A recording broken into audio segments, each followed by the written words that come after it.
what's up, everybody? We are live at the camp, campdfs.com. If you guys are stumbling across this video on YouTube, what you see on the screen is campdfs.com. It's the place you want to be. This is where we DFS all day long, all day strong. Right now, a bunch of campers winding down the first big NBA Saturday night, Game 7 of the World Series. Done.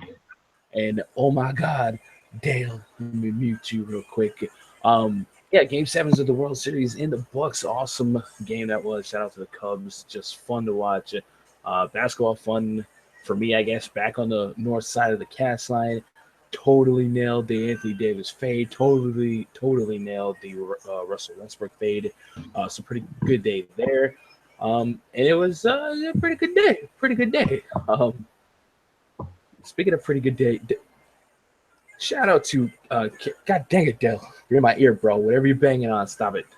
Speaking of pretty good day, Young C, the camper, or a camper at campdfs.com user, Young C, shout out to him, put together this gem of a lineup, $10 single entry in the dime on FanDuel, 388.3 points. Oh man, he turned $10 into $1,750, but it's such a bitter win from an outsider perspective because he would have shipped every tournament out there, including the NBA Mega Slam. The Mega Slam winning lineup was 377.8, and he beat that by over 10 FanDuel points. So shout out to him for a great lineup. We talked to him a little bit. He didn't enter the slam, man. That's heartbreaking, heart-wrenching. But yeah, $10 to $1,750. That's a pretty good ROI. But my goodness, $200K. That would have been nice to have.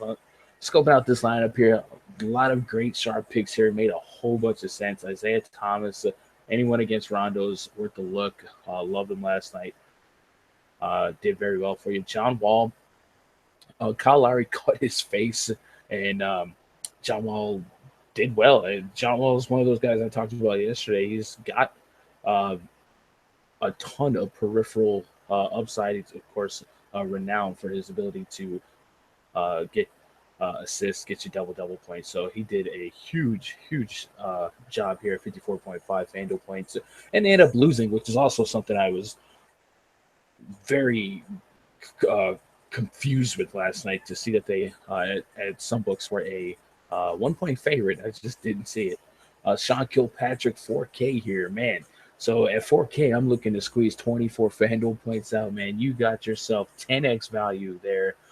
Maybe you got a little bit of boost from Jeremy Lin leaving with an injury, but nonetheless, great pick here. Great return here. James Harden, the only stud I was interested in paying up for today, went out there in Madison Square Garden, put up a 60 bomb. Marcus Morris, I love the Marcus Morris, Tobias Harris, Kentavious Caldwell-Pope trio, man. Those guys are so consistent right now. They're so moderately priced. They go out there and they get the minutes. And Morris went out there and got you over 6x value. And then TJ Warren, man, I paid up for the small forward today. Jimmy Butler, Carmelo Anthony, but TJ Warren absolutely the play. They went to overtime, and that's the second time in a week TJ Warren and the Suns have gone to overtime, and Warren has put up a 40 spot. Amir Johnson, I feel kind of foolish for not having Amir Johnson in my pool. It made too much sense. I had some Zeller in response to Al Horford missing out on some time here, so Amir Johnson absolutely made sense. Somebody had to pick up those shots, and Amir Johnson did his thing for 44.7 FanDuel points. Markieff Morris, what a bust he was, but it really didn't really hurt you much there, 12.6. And then Brolo, 0.6% owned. Everyone was looking at Andre Drummond, and Brolo on the other side was totally played, 6,900, got you a 50 bomb. So great job, C, man. Really good lineup down the tournament. I'm so sick that he didn't get in the monster and get that life-changing money, bro. Oh, so sick. But hey, good job, bro. And be responsible with your winnings there. And yeah, it's a long season, man. There's a slam coming up for you. Um, with me today, making annoying sounds in my ear, Dale, who I don't think has ever been on one of these streams. What's up, Dale? What's up, man? Not much, not much. How'd you do last night? Can you guys actually hear Um, that music? I'm getting complaints about music. yeah, I don't have nothing on in my room. I don't know what the No, it's from my end. Yeah, what's up, man? How you doing? How you doing? heck. Man, for once, finally a normal cash line. Like, I was getting worried there for a second, but had a few busts and finally cashed for once. So, Finally cashed for once. Yeah, no, this was the variance I was expecting. I right. definitely thought that I stayed up till Jesus 8 a.m. It's my old lady's music, man. She's sleeping. I don't know what to do. I can't. My bad, guys. YouTube, don't kick me off the air. Um, yeah, I stayed up all night researching it. I at no point at all ever was I interested in Anthony Davis today. I did have interest in Tim Frazier, what Tim Frazier do when he starts, but he didn't get his 15 minutes, so we can still trust the Tim Frazier with 30 minutes will go out there and put Mm-hmm. up a 30 bomb. But no, Anthony Davis, like that was the most obvious fade for me. I'm glad I didn't fall into it, and it helped me out because I didn't really have a great line. I cast pretty easily, but um, yeah, the Anthony Davis 80%, the Tim Frazier 80%, definitely helped out with that. And then Russell Westbrook 40 bomb again. I told you, you run 100 times if you pay 12K for a guy that's head to head with Chris Paul. I just don't think that's a positive EV play in the long run. So not something that I was surprised by. So yeah, the perfect lineup on FanDuel: John Wall, D'Angelo Russell, James Harden, DeMar DeRozan, Otto Porter, T.J. Warren, Amir Johnson, Montrezl Harrell, and Brooke Lopez. So that's a unique construction, yeah. And then Yeah, DeMar did his thing tonight. Harrell made sense because of the Nene was out, and yeah, he came out there and did his thing. So 33 FanDuel points there, while everyone went after Rashawn Holmes, who wasn't a bad play. And I had Trey Lyles. Ask me how that went. Not good. Not good. It's how that went. Should have stuck with Rashawn Holmes. The report came out that Ersan Ilyasova was going to get deep minutes. It didn't quite affect Rashawn Holmes' recent value. So that's cool. Yeah, so shout out to Chat, who's up late, ready to jump into tomorrow's slate. I did skim over it a little bit, not anything fantastic. So definitely day for me to dial back. Definitely some games to watch here. 36th in the $9 for $70. So shout out to Draft Queen for that. Nice, Let's move over nice. to the campdfs.com VI spreadsheet. I didn't even plug the VIP yet. If you guys want access to the spreadsheet, you guys want access to my favorite picks of the day, you want to hang out with me 2 hours before lock and talk some lineups, talk some plays, game theory, coaching, anything like that. Or if you just want to support the stream, support the site. We got a couple guys that just have VIP just to have the spreadsheet. They could care less who I'm playing. They just want the spreadsheet. Come check out campdfs.com. At the very top, hit the VIP subscription. Per request yesterday, I added a bi-weekly option, but plenty of options for you guys to check out there. Let's move on to Camp DFS spreadsheet here, and we will start at the first game of the slate. It's going to be all by his lonesome for an hour, and that's going to be the Sacramento Kings up against the Orlando Magic. Your projected starting five for the Kings: Ty Lawson, Aaron Aflalo, Rudy Gay, Matt Barnes, DeMarcus Cousins up against Elfrid Payton, Evan Fournier, Aaron Gordon, Serge Ibaka, Nikola Vucevic.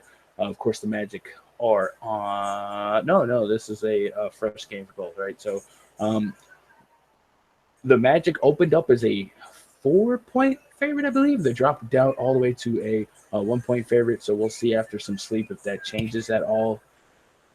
Um, yeah, I think there is enough juice here. There's 199 is the OU here, but it's a pretty close game. Two very sloppy teams.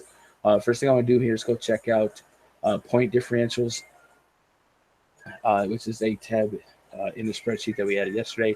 So I want to check out the Kings. I want to check out the Magic. So Magic have been losing by an average of 10.5 points here, and the Kings have been staying in games, and they have an average point differential of -1.8. So I think the smart bet is with the Kings here. I think the smart bet is DeMarcus Cousins having his way with Nikola Vucevic. So I'm going to look at center DVP here, and this is not including last night, but just see on the season right now, the Magic have one of the best matchups for centers.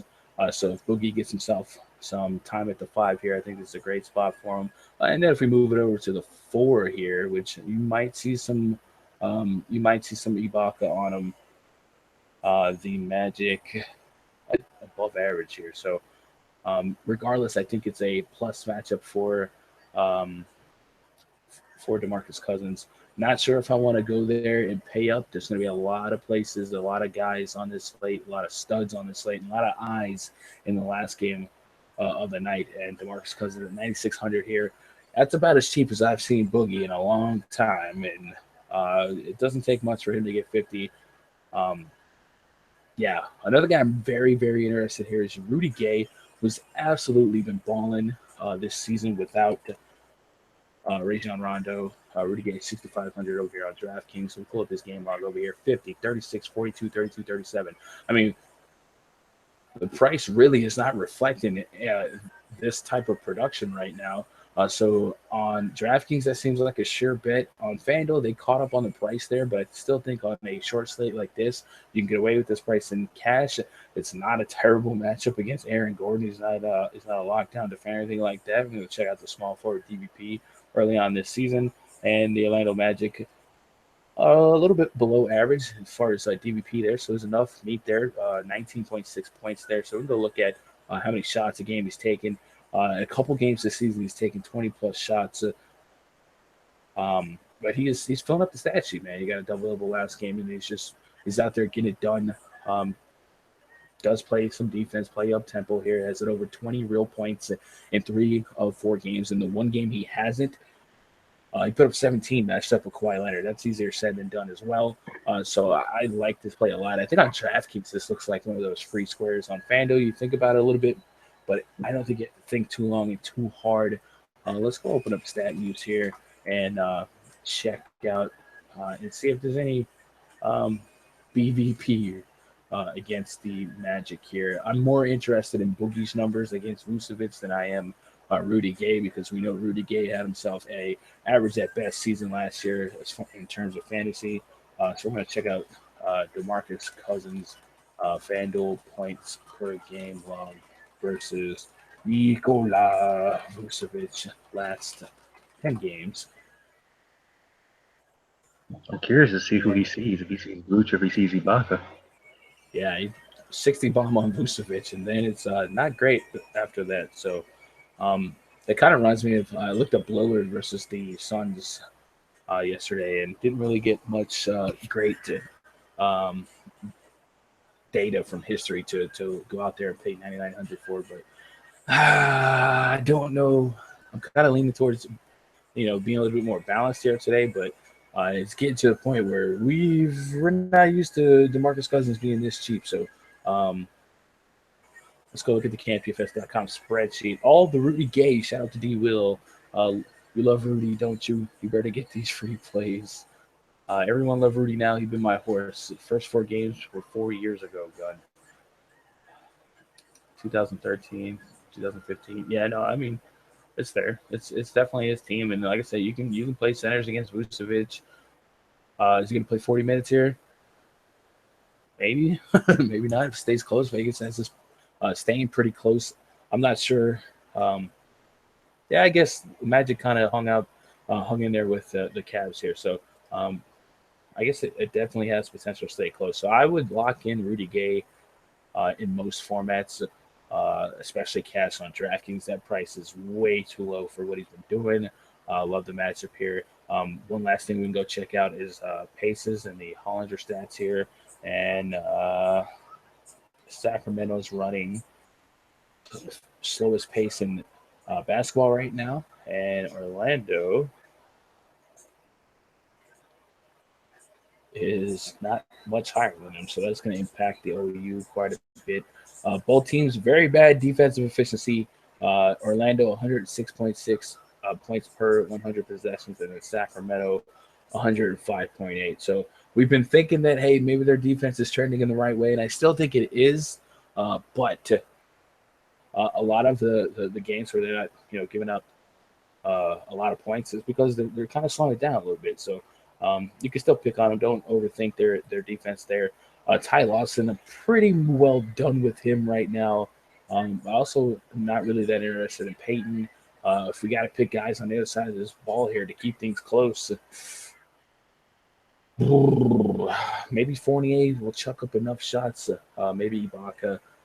Um, yeah, I I'm just hate not. targeting people against Matt Barnes. I respect his defense a little bit, so Oh man, there's a lot of feedback coming from your side of the hangout. All right. Yeah, I think I'm looking at Rudy Gay. You could talk me into Cousins for sure, but I'm not probably not going to spend a whole lot of time in such a low OU game here with some inefficient offenses. But you guys know there's going to be a core of guys out there that full stack this game and sit at top for an hour and hope it holds, but probably won't. The Pacers at the Milwaukee Bucks. Projected starting five for the Pacers: Jeff Teague, Monte Ellis, Paul George, Thaddeus Young, Miles Turner, Giannis Antetokounmpo. Starting for the Bucks: Matthew Dellavedova, Tony Snell, Jabari Parker, Miles Plumlee, and Rodney Steck looks like he's going to miss this game again. OU here is 213 with the Pacers as a 2 point favorite here. So a closer game here. Both defenses are allowing other teams to put up points. The Pacers are running a faster pace and haven't been as efficient on the defensive side of the basketball as we've seen in uh, last season's games. So let's go run pace check here, 2016, and we're going to see that the Pacers have the ninth fastest pace in basketball right now, and Milwaukee's right about league average here. So it's trending in the right way for you to have plenty of possessions to accrue fantasy points here. Both teams are definitely going to offer you some guys to look at that should get extended run. And I think I'm looking a lot towards the Milwaukee side of the ball here, defensive wise. The Bucks are allowing 105.8 points per 100 possessions, and the Pacers 107.2. So very sloppy defenses, and I think this could get uh, an interesting argument to hit the over. Let's look at point differential for teams and wins and losses, and see that the Bucks are losing games on an average of 5 points per game, allowing an average of 106.5 points per game. Meanwhile, the Pacers are allowing opponents to put up 112.5 points per game and losing by 2.5. So I definitely think there's plenty of implied actual points to go around for both teams, and I think that makes me immediately have to consider some of the more high usage candidates from either team. And that's going to be a guy like Giannis Antetokounmpo, 9,700 on FanDuel, 9K on DraftKings. Still a guy that can give you 50 points on any given Sunday. And here's a guy that is constantly on slates competing with studs, and he goes lower owned than he should. In the last slate, he was actually decently owned here, but 54, 44, 46, 53 on DraftKings. No less than 34 minutes in the game. Should this game stay close, and Vegas kind of seems to suggest that it's anybody's ball game, and all of our advanced stats so far trending into this being a decent a game as far as actual point scores, as far as pace, as far as possessions to accrue fantasy points to go around. I love it. This guy is a triple-double threat for sure. I saw him hit 9 boards and 7 assists against the Pelicans the other night. So I like this play a lot here. He's one of those high peripheral guys that I enjoy playing in cash games. 9,700, a little bit on the edge of comfort. I'm looking for as close to 60 as I can on a normal slate, but should things normalize like we saw last night, you're really just trying to win the position. And I don't know that he's going to have much competition at his position. He's shooting guard on FanDuel. Shooting guard on FanDuel, right? Shooting guard on FanDuel? Yeah, he's a shooting guard on FanDuel and point guard on DraftKings. So not sure that he's going to have a whole lot of competition at that position to make an argument of fading him. And if you can find yourself that value play that you can maybe project for 6, 7 plus X, you can even it out in the wash. And you know that Antetokounmpo is a safe bet for a 40 FanDuel point floor, and definitely has some upside here. On the other side of the ball here, Miles Turner is sticking out like a sore thumb, and maybe fewer people will be on him after he finally had himself a come down game against the Lakers. Only played 25 minutes there, picked up 5 fouls. He's got to stay out of foul trouble, but you see, it's really still a point per minute kind of a play here, and you could play bigs against the Bucks, and that makes me interested. Really, the whole Pacer squad, Thaddeus Young, Miles Turner, but particularly Turner here, because I love playing bigs and proficient rebounders against the Bucks.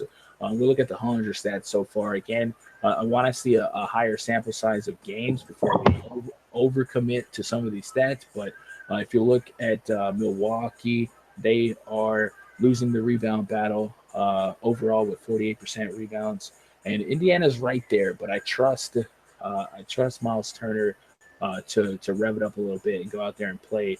It's just a matter of him staying out of foul trouble. And this is not a front court today that's going to really challenge him. I feel like he can keep his nose clean and probably get yourself a 30-plus minute game. If he gets 30-plus minutes, he's totally in play. He is priced just right on the edge, so I'm really not sure there's much more than value there. But kind of like Antetokounmpo, I can't foresee him really underwhelming like he did against the Los Angeles Lakers. To put this in perspective and kind of explain a play, this morning I listed Tyson Chandler in the VIP as my number 2 favorite center on a depth chart. And this is how we come on this play, man. I come over here and I looked at Portland. Portland is losing the rebound battle right now, 46.2%. And I cross-referenced that with last year. We'll load this up. This Vonage Wi-Fi.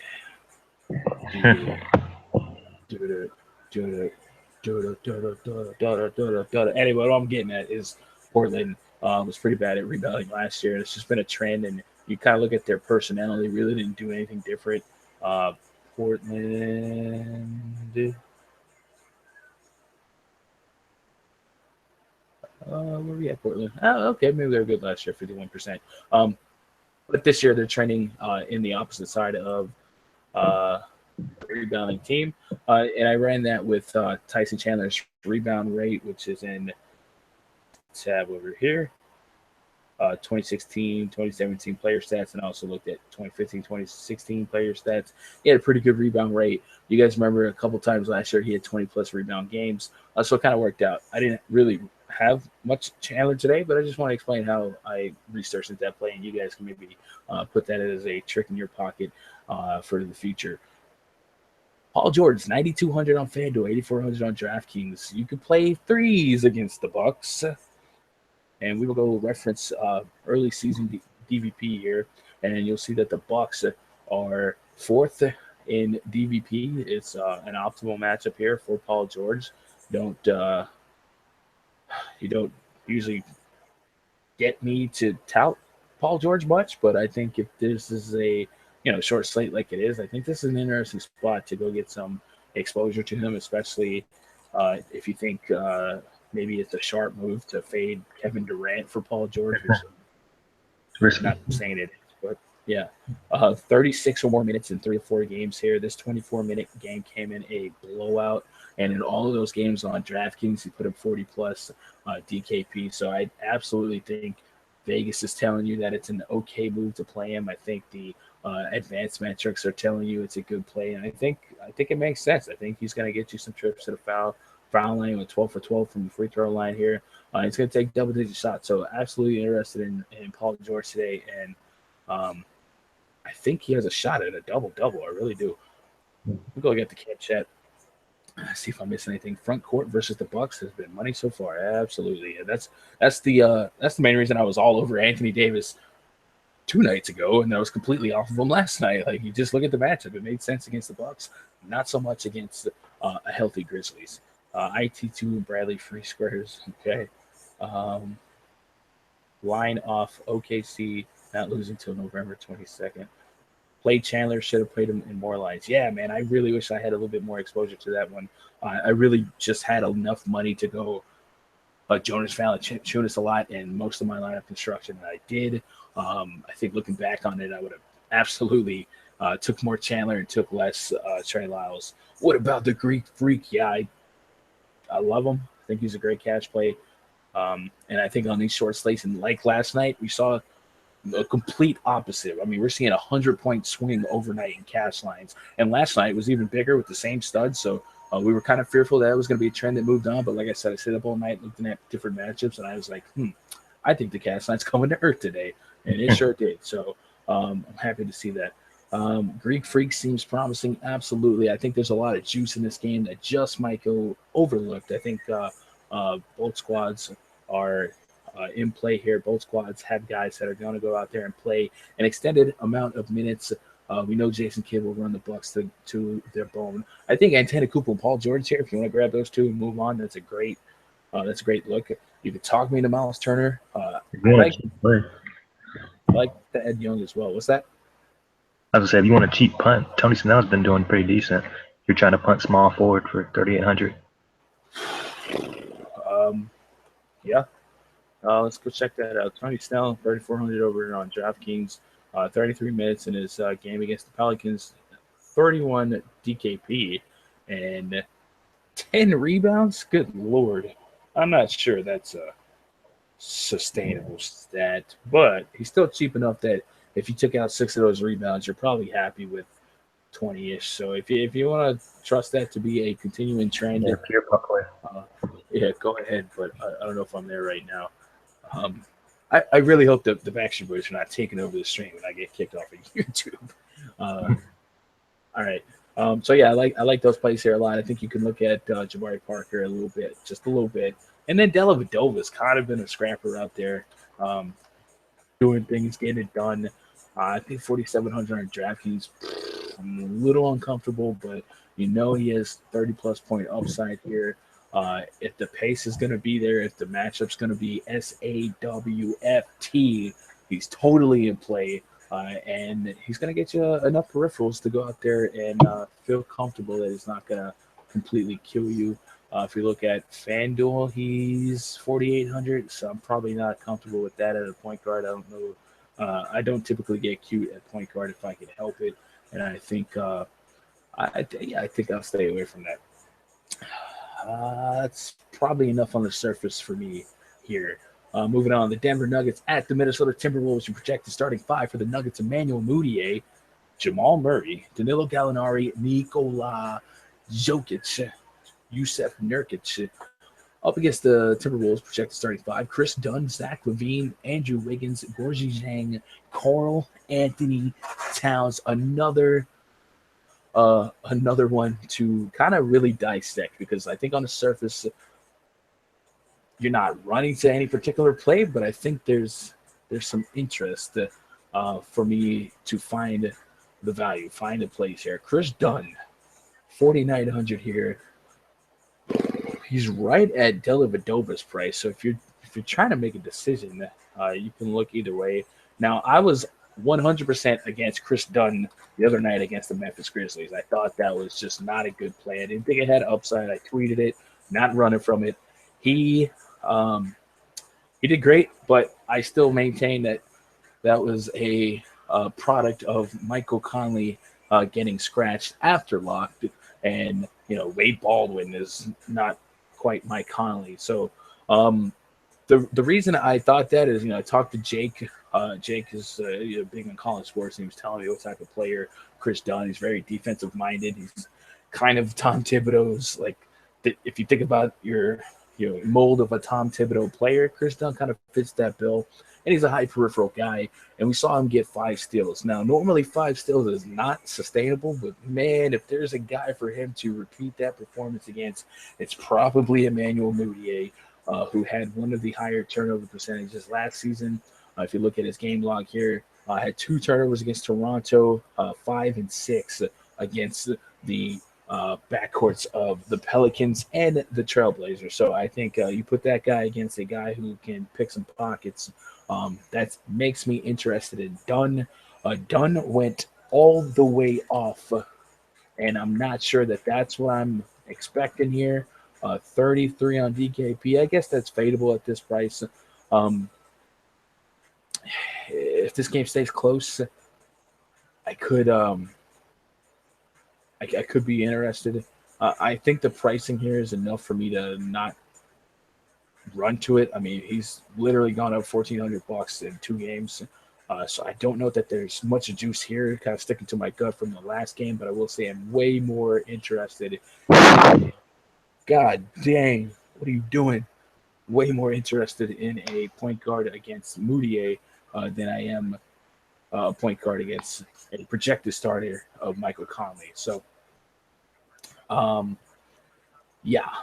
I don't know if I'll end up with Chris Dunn. We'll see. But Zach LaVine, very interesting in Zach LaVine. So $6K for Zach LaVine on FanDuel, 36 FanDuel points is what I'm looking for. 6,200 over here on DraftKings. So we pull up his game log, and you'll see that in 29 minutes against Memphis, he put up 40 DKP, no less than 30 in the first 2 games here. I think he's going out there and he's doing shooting guard things. He's got no less than 14 field goal attempts in the first 3 games this season. You could pick on the Nuggets backcourt, and I usually like to pick on Gary Harris, but I mean, Jamal Murray, I don't have much intel on Murray here. So I guess on the air, I'll try and see what we can dig up. He was pretty good in college. Murray, pretty good in college, 12, 12, 12.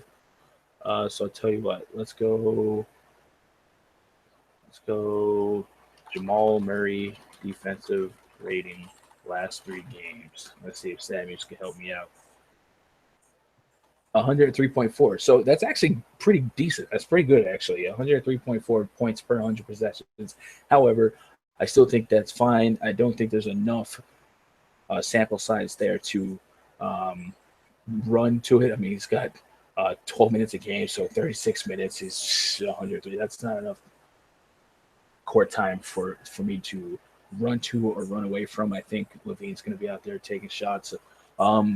Kind of interested to see how this front court plays out, because the Nuggets have 2 very talented high upside power forward center combination, and so do the Timberwolves with Gorgie Zhang and Karl-Anthony Towns. It seems like the Nuggets are very similar to the Nuggets of last year, where only one of them is going to go off. So you got to pick the right one.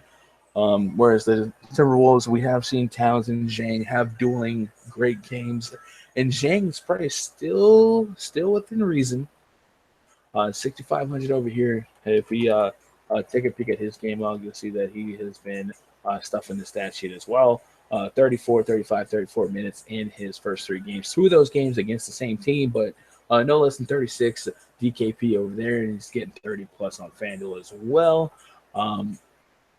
I'm interested, but this is one of those spots where I have to do some deep research to convince myself that is a now DVP is going to tell us that the Nuggets are pretty good against centers, right? That going into Toronto, that maybe the stats were a little misleading, right? Right now, the Nuggets are the worst defensive matchup from a fantasy perspective for centers. And that was the stat I noticed when they went to Toronto. I was like, Jonas Valanciunas, that's not really a fair comparison, because you look at their first couple games, it was Omer Asik, it was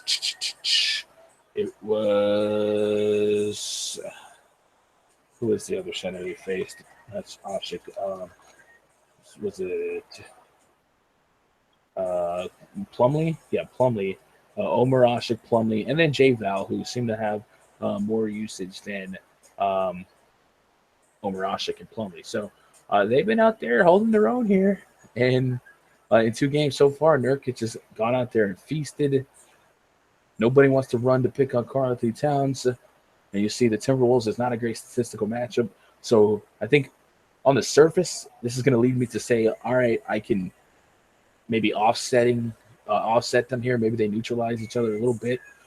Maybe Nurkic gets in foul trouble. I'm not sure how to play it, but right now DVP is trending in the wrong direction for me to have heavy interest from either side. Then we got to take a peek at the power forward combinations here and kind of see what DVP is trying to tell us here. Now, DVP for against the Nuggets might be a little bit more misleading, right? Because they did face Anthony Davis and he went all the way off. But the Timberwolves, 25th in DVP on the season against power forwards, and we'll find the Denver Nuggets second best matchup on the season. However, there's a lot of inflation coming from Anthony Davis, who may or may have not scored 99.5 DraftKings points on him and 90 plus FanDuel points. So see if that will simmer down just a little bit. But let's ask StatView. So Nikola Jokic defensive rating last 2 games, right? Right? They didn't play AD. They played AD to start the season. Yeah, okay. So last 2 games would maybe give us a little bit better of a hint. 100.8. That's pretty good. And then of course if we put last 3 games there, and that's going to introduce Anthony Davis stats into this, and it actually went down somehow. Go figure. I guess Jokic was in foul trouble that day. So let's go. Let's ask them Denver Nuggets defensive rating against power forward last 2 games. I'm not sure if this will answer correctly, if it'll read that question correctly. Looks like it did, 107.8, which is okay. Was it Patrick Patterson? Did Patrick Patterson go off against the Nuggets off the bench? To look into that. The Raptors aren't on the slate, so we have to pull up the score app on my phone and do a double take here to see if there are some holes here, because someone's going to put up points. It's not going to be a 0-0 ball game. I definitely want to find the holes, exploit the weaknesses, and if I can play Gorgie Zhang and feel comfortable with it, because DVP is kind of telling me, hey, be careful, other than the Anthony Davis game. So let's go to the score app on my phone, which is obviously not on Yeah, the screen. for some reason they had him playing garbage time last game too. Like they don't take him out. Who's that? Gorgie Zhang? Gorgie, yeah. Yeah. All right. So going to Halloween night, looking at the score app game logs. Patrick Patterson, 3.7 boards, 3 assists, nothing special there. Yeah, that was all backcourt. So stats are kind of telling me that this is a game that might be kind of gritty inside the paint, and maybe it's going to be won or lost in the backcourt. So, Man, I wish Jamal Murray was not a point guard on FanDuel. yeah, he's so cheap. Yeah, somebody has to take shots. Yeah, let's go look at the camp chat here. Murray was good in summer league. All right. Oh man, 0.2 of a point kicked out of cash. That sucks, Ted. Russ tomorrow. We'll get to Russ in just a bit. Yeah, we'll get it to LeBron too, right? Let's see. Yeah. Like Murray as a punch, should get 30 plus minutes. Yeah, it's one of those minutes equal money. If you want to just like stack up elsewhere, I mean, I'm sure you can use Murray at point guard to fit in Westbrook, to fit in KD, to maybe fit in Boogie, fit in Antetokounmpo, something like that. Obviously, you can't get them all, but you might use them, and I think so. Dunn got 5 steals, was boosted his stats last game. Yeah, I agree. That was so fake. It was inflated, So but I said if there's any guy he can get 5 steals on, it's probably Emmanuel Mudiay. Moving on. I think they play Gallo at shooting guard some, but they may play Jameer Nelson and Emmanuel Mudiay at the same time.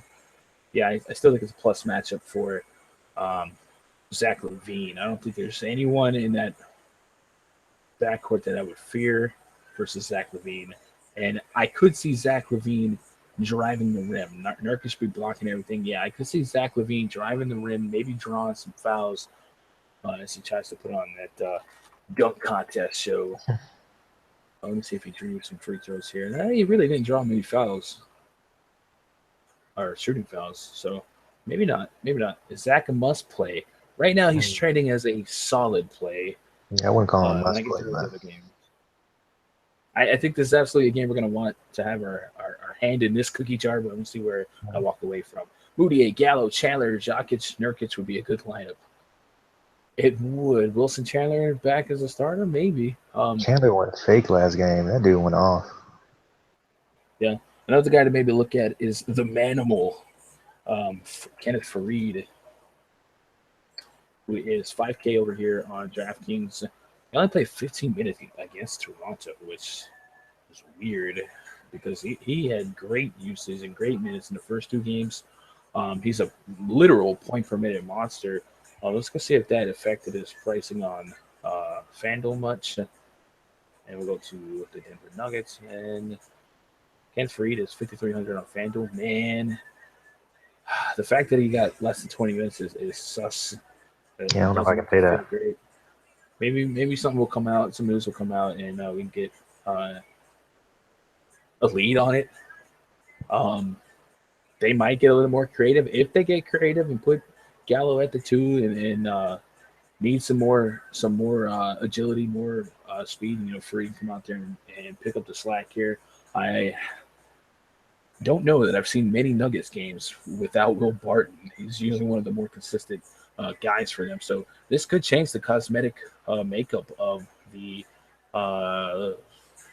minute rotation all the way around. There could be an indirect impact all through the starting five. So if you guys can figure that out, put that puzzle together, I think you could do well here.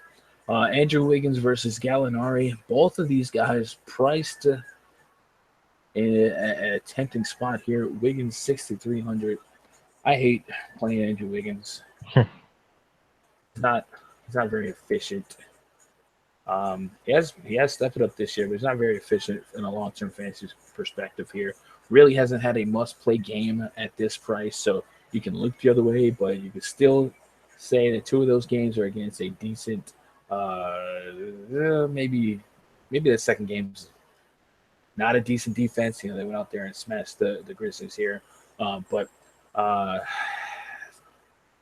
there's nothing must-have here, but this is probably a better matchup for him. I just don't like. I don't like this guy's jump shot. I don't like. I don't think I'm there. Yeah, he's just in a weird spot. Like, I don't know. Yeah, I don't think I can get there. Gallo is due. Shout out to Vin77 in the chat. So yeah, you're almost guaranteed one of the Nuggets is going off, right? One of the Nuggets bigs. If you figure it out, good for you. I'm not sure if I can figure it out, but they're both pretty doggone cheap. And even at 5,600, I know it's Towns, and I know DVP saying, "Hey, stay away." Nurkic, two of 5 games, really went out there and graduated from Ball So Hard University and flashed his diploma in the faces of everyone who faded him. 50, 40, 25. I mean, yeah, the 25 is a little on the sus side and just 23 minutes, but yeah, it's so hard to figure out why. I don't know why he got 38 minutes. Yeah, exactly. I don't know why he got 38 minutes that game. That Nuggets rotation is so frustrating because this right here is why Kenneth Faried doesn't have 20 plus minutes. It's because Nurkic went out there and ate up all the minutes, and then the 2 games prior he has less than 30. So this is deja vu all over again from last season between Jokic, Nurkic. Was Arthur on that? Was it Arthur? Yeah, Arthur on that team. Arthur's listed as a game time decision. If he plays, then my hands are up in the air. If I lose because I can't figure it out, woe is me. But on the surface, I love Zach LaVine the most. I think Murray's an interesting play. I'm not I just all wish the he way wasn't a there. point guard, but damn, man, that's a nice play. 12. I mean, right now it's half a point per minute, but yeah, I mean, if you have to play 35, 37 minutes against the Nuggets, man, you could stand there and hit value at price. I'll say somebody has to take the shots with Barton now. Yeah, Barton out is huge. That's a uh, huge subtraction here. So I'll tell you what, let's try no Gallinari usage rate without Will Barton last 20 games, right? If that's even a thing. 21.7% usage rate, that's great. So let's go last 10 games. 22. So That's interesting. 22.7% of plays are through the hands or possessions end by Danilo Gallinari. So I do kind of like that. Let's see if we can translate that to FanDuel points. FanDuel points per game log without Will Barton last 10 games. And we might be going back in time, 2015. All right, nothing super special here. 27, 27. Yeah, nothing. None of this is must have, but the usage rate is interesting. But none of these are 30 plus minutes, right? So um, let's see, 27 and 26 against the Sixers. Yeah, a lot of this is sus minutes. So I don't think you can overthink this. I think you look at the usage rate there, and you kind of look at his points per minute without Barton and move on. But it's interesting. I think Will Barton's opening up a ton of shots. Yeah. In a someone's got to pick up those shots here. 12 shots, 8 free throw attempts, 6 free throw attempts. So yeah, man, that's 13 field goal attempts and about what 6 free throw attempts. So that's 12 to 15 points that someone has to pick up on the low side. So yeah, it could be Gallinari, it could be Moutier, but it's looking like Chris Dunn's not the guy to pick on. I wish I had more big league NBA data to look at, but I might dig into his college logs a little bit and see if this is a plus matchup. But I'm not really interested in Moutier on the surface here.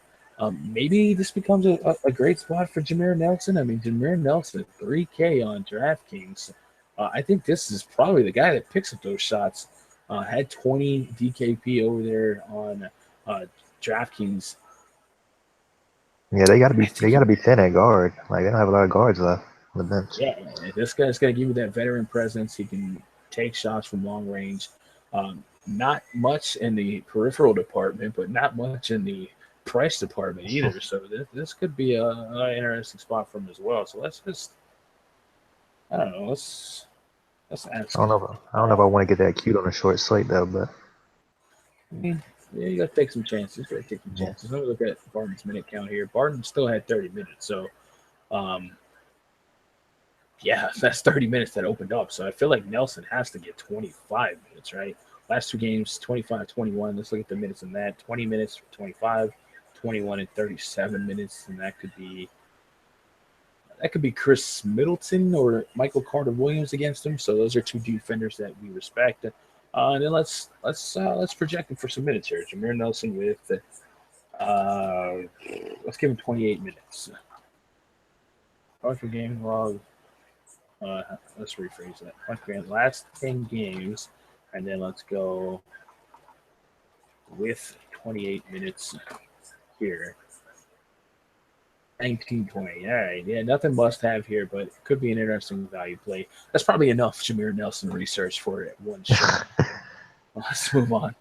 Wiggins is getting the minutes and shots, just not getting enough rebounds or assists. Yeah, I agree. And I don't think your rebound potential goes up with the beef that's in the front court today.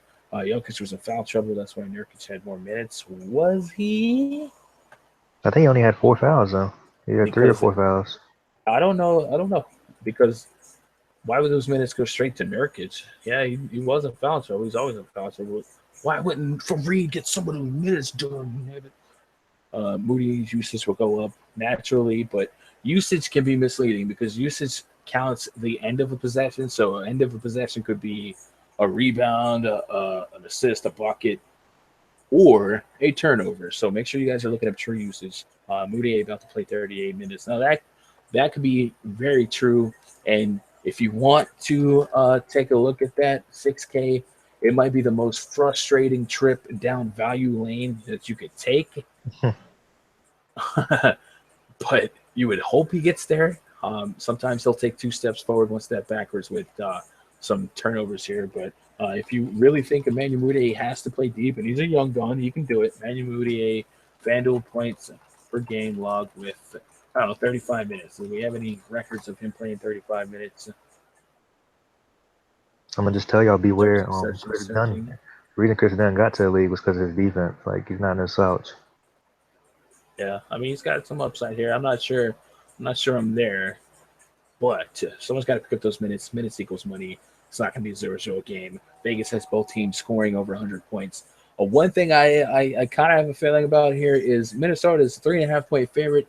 I think that can only go up, and Minnesota's defense is trending in an amazing direction here. So we got a team point differential on the season so far, and Minnesota is got the 5th best point differential in victories thus far, winning at an average 9.7 points in their victories here. And you guys saw that they absolutely had their way with the Grizzlies. So if you're looking at the Nets, god dang, the Nuggets, and asking yourself who's going to score and you just can't quite figure it out, man, put some stock in that defense. Let's see where they are at in the Hollinger ratings here. Let's go least points per 100 possessions to,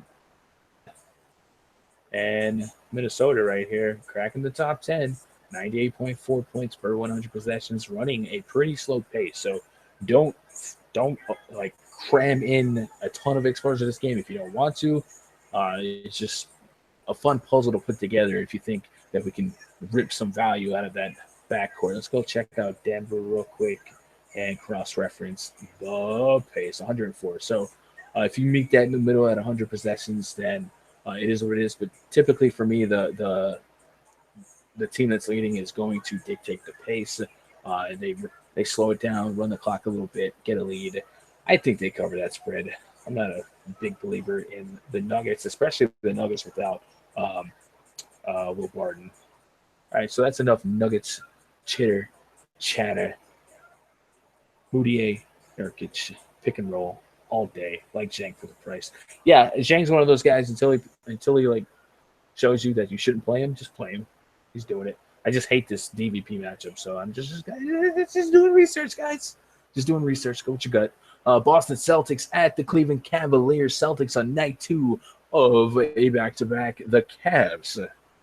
Oh, the city of Cleveland is hurting right now. LeBron James was at Game 7. That game went deep here. So if you want to put some narrative on it, maybe he's tired. He stayed up all night. Him and J.R. Smith. I don't know. If you want to overthink it, go right ahead. That's a TNT primetime game here. Cleveland opened up or currently at a 9.5-point favorite on the spread side. Celtics maybe without Jay Crowder.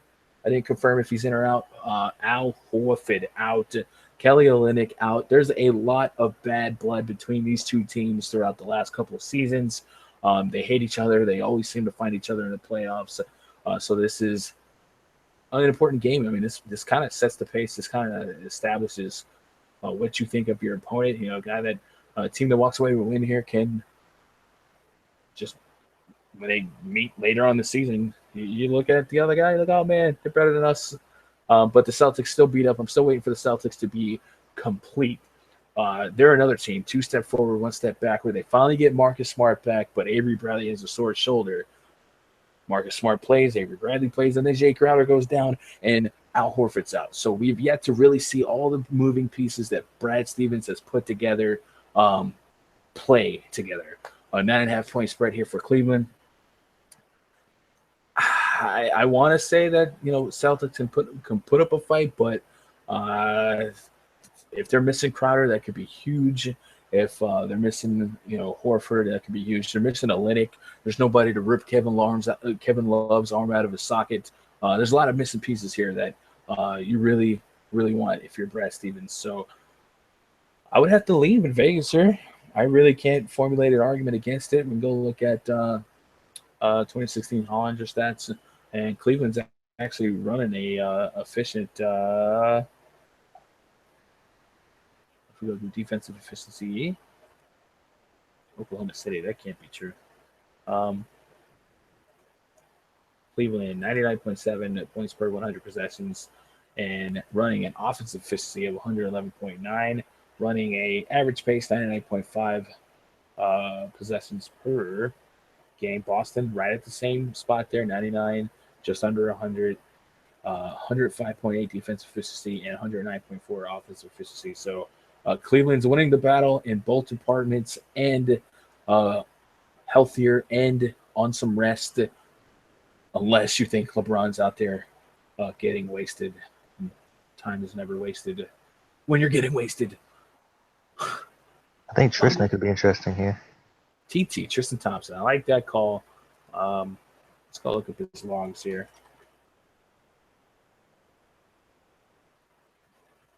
27 minutes, 27 against Houston, Orlando, 23-22 DKP.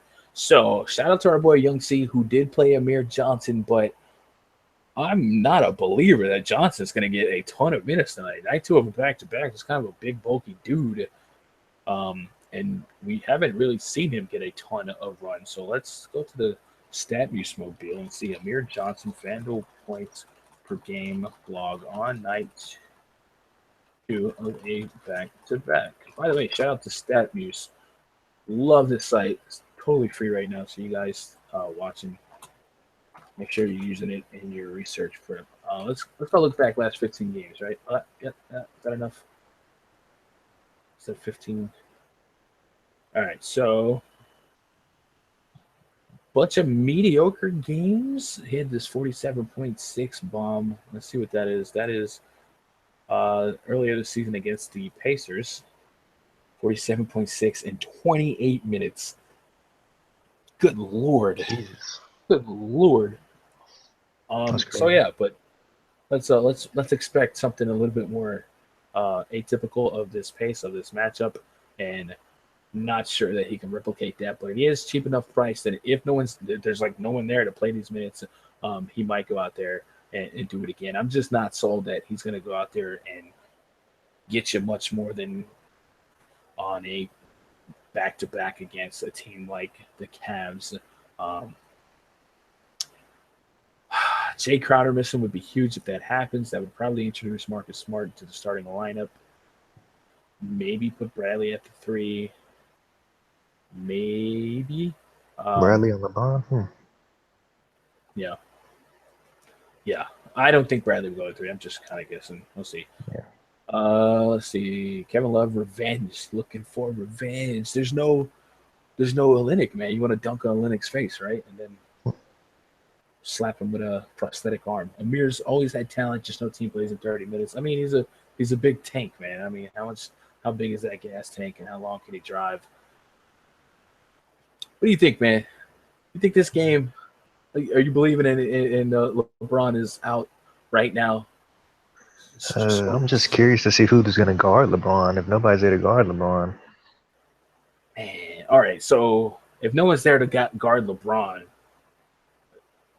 Vegas has this 9.5 point spread. It's already kind of lopsided. Yes, it's a good spot for LeBron, but how good of a spot is it if they're up 20 and he's only got 35 FanDuel points in the third quarter? Yeah, we got 3 guys in the 9K range. We got PG, LeBron, and KD, so you have to make some decisions. I mean, I always kind of lean towards the guys that are in closer matchups. On DraftKings, he's gotten you no less than 40. I mean, he's definitely a guy that's going to get double-double somehow, some way on DraftKings, and that's going to help out a little bit more. So, I mean, I guess you could talk me in on DraftKings, but 32 minutes, 36 minutes, a couple of 39 bombs here. I don't know that that's going to be what to expect over the long run, and these were some close games, and Orlando kept it close as well. If you think it stays close, if you think he's going to get these minutes, if you can look past the fact that he was at the World Series Game 7, I know that's kind of like stupid to bring up, but it's true. I mean, if you stayed up all night and had to go to work the next day, how would you function the same way? And on the same token, the Celtics, night two of a back-to-back, and they're missing some hands. So yeah, this shouldn't stay close. You're right. Yeah, I don't think it does.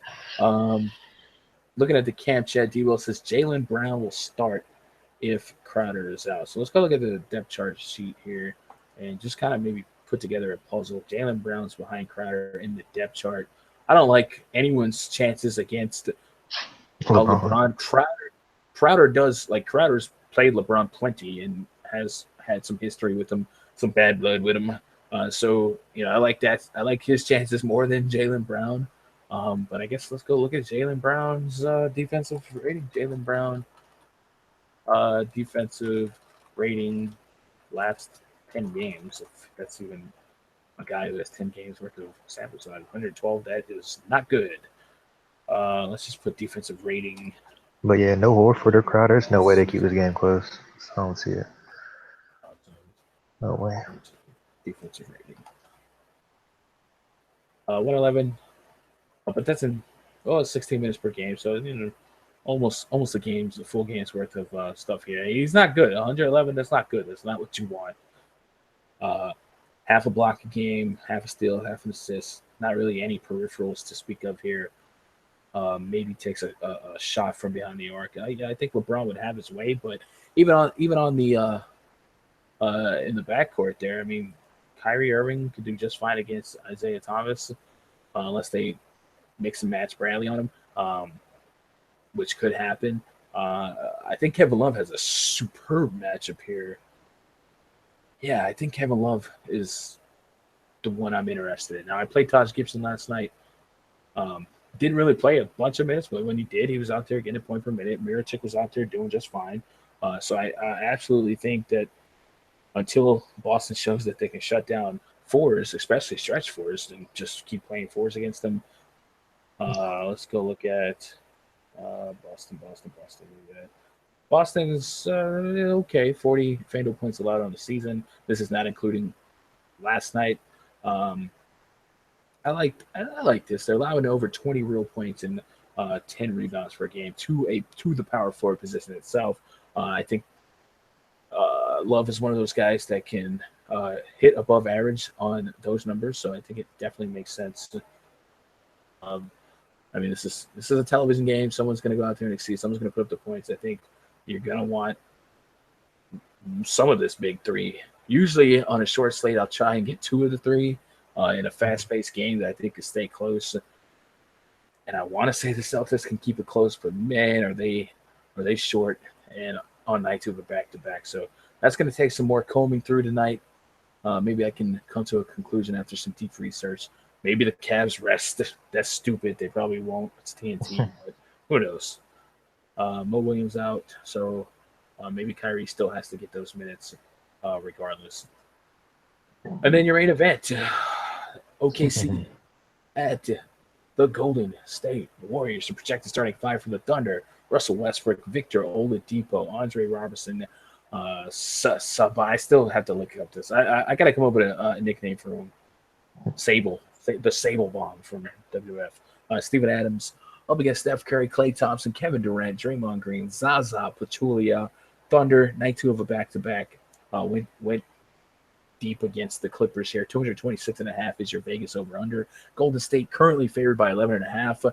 We'll see if that goes up. Golden State finally looks like a Golden State team. In their last game, put away the Suns. Was it the Suns? Pretty easily, right? Yeah. Was it the Suns? Yeah, it was the Portland Trailblazers. Yeah. Yeah. They put away Portland pretty easily. Very little resistance here, and now they're going to host Westbrook, who is on night 2 of a back-to-back. Let me go pull up the game log here from scores. What do you think about this game? It stays close. Obviously, I believe it's the second game on the TNT doubleheader. It's in prime time. It's KD. It's Westbrook. I'm definitely thinking the Warriors blow them out, but who's going to hit value for the Warriors? I'm noticing that it's hard for all 3 of them to hit value, so you kind of got to get the right one right. Yeah, I usually look towards Kevin Durant. Yeah, he's on that streak of 20-plus point games, man. Yeah, the Clippers lost to the Thunder last night. Oklahoma is actually undefeated, 85 to 83 was their win over the Clippers last night. Undefeated.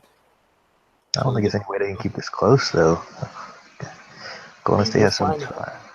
They're finding ways. Westbrook, 35 real points last night, 6 boards, 5 assists, 3 steals, 10 turnovers. So Westbrook got you a double-double last night. And, I mean, give the Thunder credit, the GM's credit. They're out there trying to put together a team. They're making some trades. They're picking up Jeremy Grant. They're signing guys like Adams, and they picked up, Depot. I mean, they're out there trying to put together a legitimate team. And right now, they're tied for first in the Western Conference. So they're out there getting it done.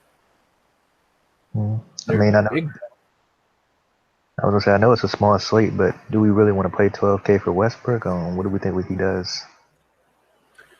So I'll tell you what, I am a little bit more inclined to play Westbrook tonight than I am last night against Chris Paul. I'm okay with picking on Curry if I have to. I think he can get around this Warriors team. Russell Westbrook, FanDuel points that's not how you spell points, dummy, per game log versus Warriors last 10 games. 39, 50, 51, 64, and this is mostly with Kevin Durant. All right, so I'm not a huge guy to go out there and pump air into a narrative basketball, but how bad does Russell Westbrook want to win this game in Golden State? Man. Come on. On TV. Come on. And yeah, it's a back-to-back, but they're going from Los Angeles down the street to Oakland, so it's not a huge travel there. It's probably a quick bus ride. Yeah, I mean, this is the game when Kevin Durant signed with the Warriors. This is probably where Westbrook opened up his calendar, where the Thunder opened up their calendar. Said, this is the game. We want to go out there and win. You hardly ever see a trade that early in the season, right? And kind of ironic that Jeremy Grant has arrived just in time to play against the Warriors. Got some PT last night. So my narrative side is telling me Westbrook is going to ball out and try to get it done here against a decent backcourt defense. But, man, emotion sometimes will lead to huge days, huge games. If he gets the bulk of Steph Curry defense, totally interested in that. Hopefully he does. Yeah, and I'll take Westbrook all day. I think Golden State has shown that you can out-rebound them right now. I mean, they're still putting some pieces together, but I'm not going to overthink the Portland Trailblazers here because Thunder went out there and beat the Trailblazers. So, yeah. If you watching the game tonight, it looked like Westbrook was kind of taking it a little easy. Like he might be resting up, trying to get his mind right for this game. Yeah. By the way, the Suns beat Portland too. So, Portland for the Warriors to blow out Portland, I'm not really looking back on it. We got more information now. I don't think that's a huge. Hey, the Warriors are back. They got all the chemistry that we were waiting on. They're here to stay. Yeah, I think the Thunder can cover this spread, and if I think this game stays within 15, I think Westbrook's out there battling. He will die on that court if he has to. I'm all about the narrative here. So is KD the only one? Is KD the only one you want from that Warriors side? Or you like Clay at 5,700? All right, Clay is still one of those guys who can and has literally hit and exceeded value in a quarter. I mean, let's look at our shooting guard options here. J.R. Smith, Avery Bradley, Levine. I could play Levine. Levine's more expensive than Klay Thompson. That just feels wrong. Ellis, Delly, and Delly's not really a shooting guard. I guess Antetokounmpo. I want some of that. Yeah. I mean, it's basically Antetokounmpo, Zach Levine, and Klay Thompson. Clay is so cheap. Golly, 5.7K. Let's go look at the FanDuel points per minute here by shooting guard and see where OKC's at. And you see OKC giving up 50-plus FanDuel points a game to the shooting guard position. Yeah, I think you could play Clay. I mean, he's absolutely going to take some shots. You got to believe this pace is going to be pushed. Both teams up and down the court. I like a lot of guys here. I'm rooting for the Warriors. We'll probably do squares at campdfs.com, by the way. So you guys want follow up with me on that, because on the surface, I mean, we just went through like all the games. This doesn't seem like a slate that I'm going to invest a lot of money in, but Yeah, not at all. there are some games that I'm really interested in watching. This is absolutely one of them. Let's go look at pace here. Now, this is not adjusted from tonight's stats, but you'll see that the top two paces are being run by OKC, by Golden State. So that's just going to be up and down the court, getting it done. The defensive efficiency for OKC has been way better than Golden State. And I mean, this was a team that I doubted against the Clippers. I thought that, it seemed like they struggled against the Suns, against the Sixers, and I thought, man, the Clippers they have them beat. They're going to win. Thankfully, it was a close game that didn't kill me by fading Westbrook, but their defensive efficiency has actually gotten better. I mean, this is before yesterday, and then they only allowed Jordan, Chris Paul, Blake to put up 83 actual points. So that's easier said than done, especially when you're running a fast pace. So maybe their defense is sneaky good, and this might be enough to believe that this game stays close, and might be enough to believe that they cover this spread. I'm really trying to talk myself into playing some Westbrook. I think overall what I'll just do is let the PayPal account rest for a day, maybe throw, I don't know, $100 on the slate, nothing crazy, and watch some basketball. I mean, this is just a game I want to watch as a fan of basketball. Oh yeah, this is gonna be fun. And because I want to watch it, then yeah, maybe I want to get Westbrook and root for him and just play narrative here. I think some slates you guys that are watching playing DFS, some slates are just slates that or pick your battles. And I think this is absolutely set up to be a pick your battle slate. No reason to bet a mortgage on cash games today if you don't really see much differential and variance that you can sort out in your lineup. And you can't really pinpoint any traps.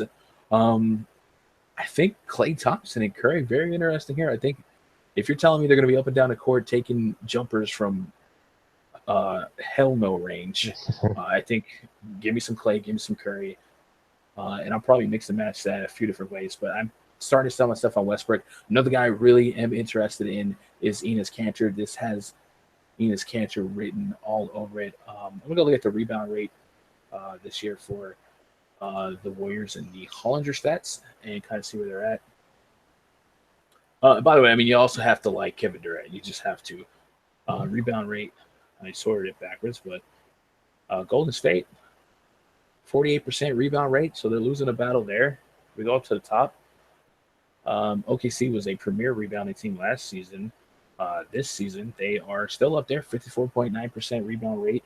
I'm going to go refer to the box score again real quick and see if I can get a rebound rate in that game. But this is a pretty lopsided affair here, man. If Golden State is going to lose the rebound battle and it's going to be a fast-paced jump shooting game, I'm starting to sell myself on OKC staying in this game. I know they're. Do you think this game's closer than the Cleveland game? Yes, because OKC's not down a couple of playmakers and a couple shot takers like the Celtics are. And I would also say that the Celtics have more travel than Oklahoma. And it does. Yeah, I think it is, definitely. Because both of them, LeBron and KD, both 9K. Whichever one you think it probably be in a closer game would probably be the way to go. Yeah, I think I'm going KD over LeBron here. I think if we look at the games, and I think I read that the covered the spread once this season. So I'm looking at the stats. I mean, these advanced metrics are telling us that OKC has a shot. And Westbrook Depot, you got Jeremy Grant now. You got Kanter off the bench. You got Adams. Like, I think this team is probably a little bit stronger than I felt yesterday. And I think that game against the Clippers is selling me on what I need to know about the Thunder. And I think they covered this spread, and I think that's enough to tell me to sell me on playing Westbrook, because I am 100% buying the emotional narrative in Westbrook on national TV. This is going to be on TNT, second game of the doubleheader there. Oh yeah, I'm in. I'm on Westbrook. 12-2. Normally I wouldn't force in a 12-2 player here, but this is a shorter slate, and this totally the highest OU, the fastest pace. Let's pull up the calculator. Normally I'm looking for 6x value, so 6 times 12.2, 73 FanDuel points. Now, realistically, he's not going to put up 70 plus every day, but if he got 60 on a 5 game slate, you're probably going to want that in your lineup because I think he's going to go high enough on that. You want to be on the right side of that. You're looking at other point guards today. There's really not a whole lot of oomph to go out there and chase. Definitely no one with his upside, no one with that floor there. So I'd probably force in Westbrook, and I'd probably go out there and get Kevin Durant. I think Kevin Durant's gonna have himself a decent game. If we go pull up DVP against small forwards and kind of see where OKC is at, although this might be a little bit misleading now that they have some depth with Jeremy Grant. Not that Kyle Singler's not a great defender, but also I want to see Enes Kanter like dunk on Kevin Durant's face because f you doing that. Let's look at small forward here and find the Thunder. Okay, see, yeah, okay, so they're actually locking it up, man. Their defense is the metrics are telling us that this defense is good. But Kevin Durant. I think I paid for Kevin Durant in a close game over, or in a game that I think should be close over LeBron James, who's sharing the court, also with some studs here. And like you said, man, it's on TV. What better way to end your night than to watch your lineup with Westbrook and KD just go up? So, as a fan standpoint, that would kind of be fun to have them in the line.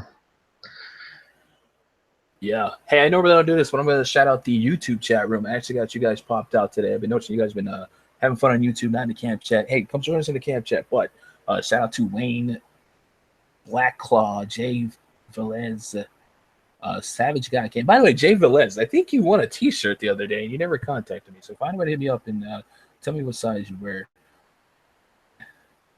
Crowder is out for at least a week. I like Smart for a cheap play. Yeah, shout out to Richard Black. Shout out to Train Map Iceman with the Dean Malenko avatar. Shout out to the man of 1,000 comments. J Smooth 432. I hit 133 DKP tonight. Sweet. I'm playing Kyrie tomorrow for sure, especially with Boston on a back-to-back. Gallinari to have a monster game with Barton out. Who with experience will handle the ball? Gallinari. All right. Cool take there. Cool take. IMZ Warriors 0 says, no way that Kevin Durant doesn't go off. And I'll tell you, I'm more sold on the Thunder right now that after looking at the metrics than I was before I started the stream. So that's why we do these streams, kind of dig into it a little bit. That's a high ass over under too. Jesus. Yeah, we'll see if that spread goes up or down. I think right now, if I'm a betting man, I'm gonna take OKC to cover the spread. I mean, Golden State at home is gonna want to go out there and turn up. But oh man, an angry Westbrook is a Westbrook I want in my lineup. So I'll probably find room for him. I'm gonna put it as a yellow red slate and VIP, but totally interested in Thunder, and I'm interested in Enes Kanter. So yesterday we talked about how Enes Kanter is often an X factor. Now he's not a great defender, but in games where they might have to play from behind and push the pace, Kanter's a guy that can also go out there and get you a double in a quarter. 22 DKP last night. Oh no, that's against the Lakers. Let me go to the box score. I'm a fish. Why would I think that DraftKings has that up already? We'll go back to the box score for Kanter. He's 5,200 over here on DraftKings. We're going to pull up his FanDuel pricing. And OKC. Today on FanDuel, he is 50 or 5K. We also saw Nick Collison get some run last night. Which, who knows, maybe that'll be a thing. Oklahoma or Clippers versus Thunder. Last night, Enes Kanter played 24 minutes, got 6 points, 12 boards, and a steal with a personal foul, 2 turnovers. So, 12 and 6, 6 and 12. and a steal. We don't usually get steals from Canner, but that's good. You could sell me on that. You could sell me on Canner here. I think this is a game that I want to dissect. Um, it doesn't take many rounds of DFS to know that you want to target the high OU here, and this is all eyes on this game. So I'm probably going to go ahead and grab Clay, close shootout type of game. Kevin Durant. I mean, if you're asking to pick between Durant and LeBron, I think it has to be Durant. I just think it. Oh man, I think it has to be Durant in that matchup because he's just been more interesting. consistent. Yeah, that's true. Interesting. Yeah, it's a tough one for sure. Let's go look at the camp chat here. And if you guys got any lasting questions, comments, concerns, hit me up, and I'll try and fill them before we get off the air. And have to catch up on some NFL work here. Wesley Murray, and you good on FanDuel. All right. Adams and Cantor own Golden State. Westbrook's dropping 50 real points, 10 rebounds, 10 assists, and maybe 10 turnovers. You can get that quad double. Saberfan. Shout out to Saberfan. I think he got VIP today. Yeah, shout out to Saberfan. Can't go out and get Wesley and Durant in the same lineup. It's gonna be fun making that. I think this is a fun tournament slate. I don't think I'm. Yeah, you're definitely gonna find some nice value plays. They always play Kyrie tough. Kyrie game log versus Celtics, not that good. Yeah, I'm not a guy who usually historically plays guards against the Celtics. I still think if they got a healthy Marcus Smart, a healthy Avery Bradley, that's not good. So. Statistically, I think LeBron and Kevin Love are where the offense should funnel through, and more so Kevin Love. I got a Kevin Love feeling, but it's just a matter of believing that game can stay close and the Celtics can keep it close. And you have to ask yourself who on the Boston side of the basketball is going to do that. Amir Johnson, night 2 of a back-to-back, we don't ever really see him get a lot of minutes. No Al Horford, no Olynyk.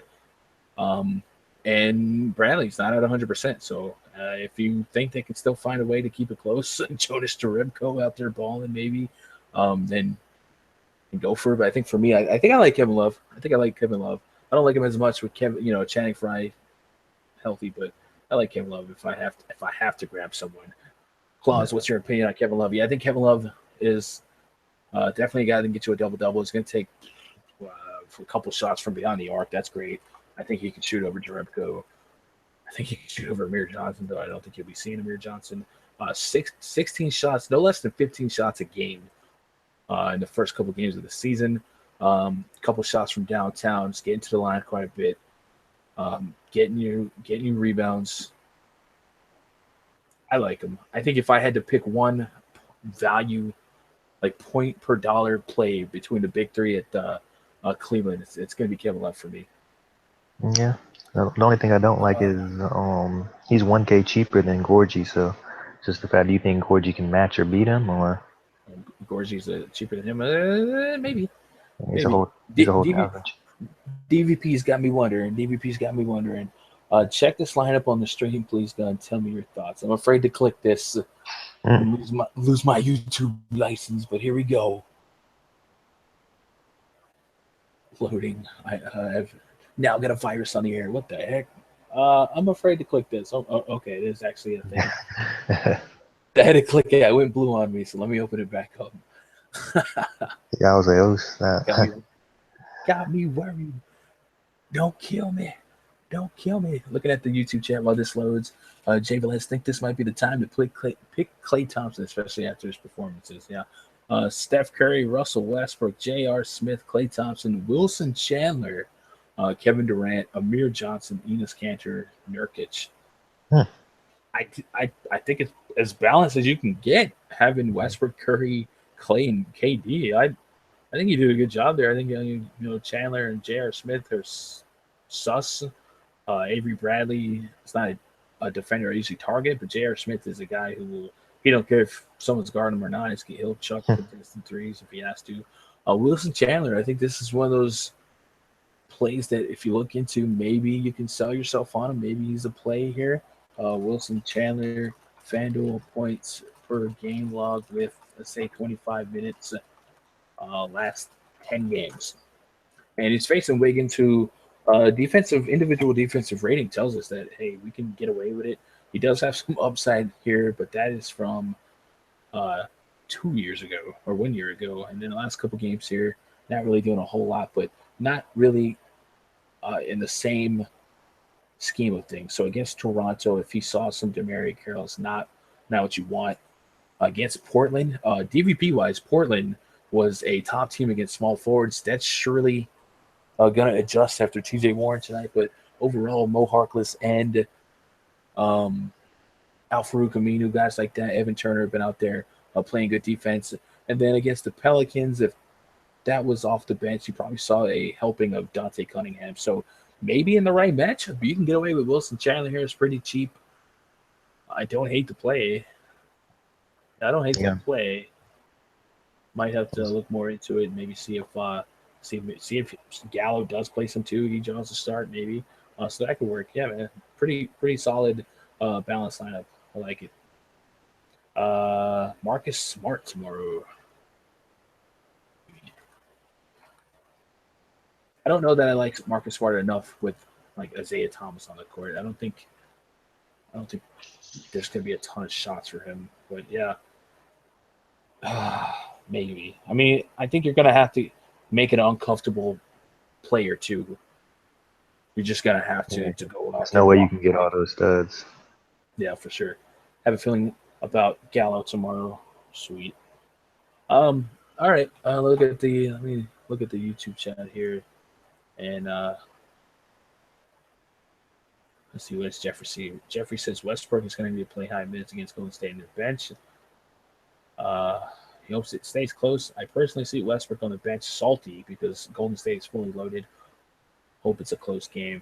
Yeah, I'll be rooting for Westbrook hard. I think this might be the time to put Klay Thompson. He said that Klay's too expensive. Go Monte Ellis. All right. Yeah, that's interesting. Which centers to go to? And I'm most likely going cheap at center, debating whether or not to break the bank for Westbrook. So if we want to go out there and dig deep and punt the center, I don't hate that Tristan Thompson call against the Celtics. I think you can do that. I think he's got upside there. Celtics, you can play bigs against them. I think at 4,300, there's meat on the bone at 4,300. He'll have those fake 30-plus point games. 4,200 here. 27 minutes last two games. 23-22 DKP. Toronto 28. Let's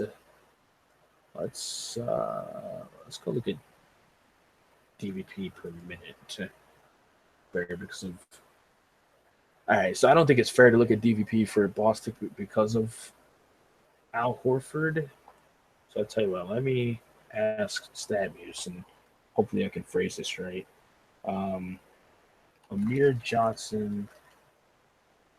Let's just ask him what the defensive rating is. Defensive rating lasts 25 games. It's a little bit of sample size, right? 104.4. That's actually, for a center, that's actually pretty good. It's not nothing to run away from. It's not under 100, but that's not something you go out there and pick on. Amir Johnson, FanDuel point per minute allowed last 15 games. That's not accurate. Don't trust that. Okay. Yeah, I think TT could work because I think TT will get some Zeller, and I think he wins that matchup 10 days of the week. So I think TT could be the cheap guy to go look at. Did they talk about Solomon Hill yet? I did not. What do you think of Greek Freak against the Pacers? I love Greek Freak. I love Paul George in there. Oh, Paul George could be the way to go, by the way, if you want to just like, hey, everyone's deciding between Kevin Durant and LeBron James.